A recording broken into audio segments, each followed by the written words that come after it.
I told him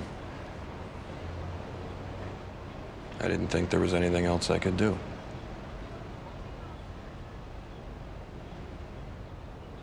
I did try everything. The title of Noah Baumbach's The Squid and the Whale refers to an exhibit at New York's Museum of Natural History. Bye, Bernard. It's also a complex metaphor for submerged emotions, unending family conflicts, and the way that parents can sometimes seem like gigantic monsters. You only wanted joint custody because you pay less child support that way. Because it's cheaper for you. Walt, Frank? The parents in this case are a literary couple, Joan, played with unnerving wit by Laura Linney, and her husband Bernard, played almost too brilliantly by Jeff Daniels.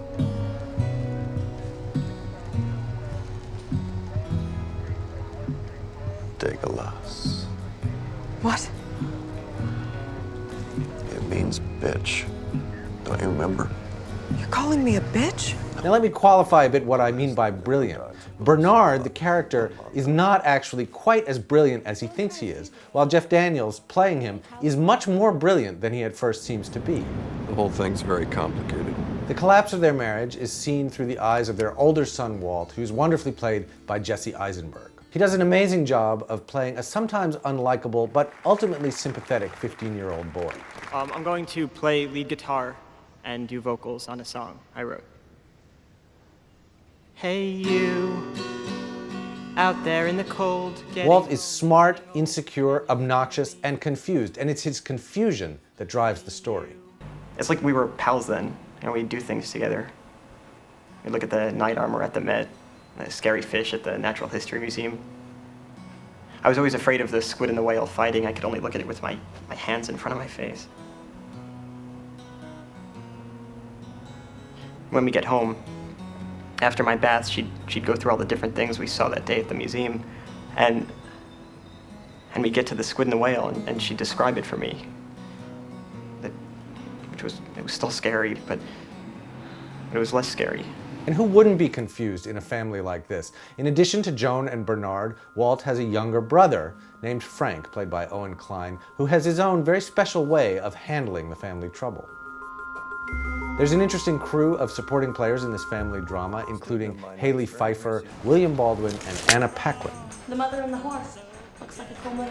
It's a classic. I had it in my room. This is Noah Baumbach's third feature, and it brought him to a new level of mastery as writer and director. His dialogue is razor sharp, and he gets every one of these characters exactly right. Just a minute. The directing is brisk, efficient, and entirely unsentimental. God damn it! The film has some flavors and hints of the French New Wave, but no self-consciously cinematic gestures, and it's less than 90 minutes long. The Squid and the Whale is certainly autobiographical, insofar as Noah Baumbach was also the son of battling intellectuals who grew up with his younger brother in Brooklyn in the 1980s. But even people who didn't grow up in a similar milieu and don't recognize the specific reference points in this movie feel that it's about them, about their family. I've been giving it some thought. I mean, you called my father at the last minute. You said something. Whatever you said, he thought I could save the marriage. You felt I wasn't aggressive enough. I'll make more of an effort to do stuff. I've been cooking and doing chores at my house. I make veal cutlets, which the boys love. Why don't we all have dinner and talk more about this?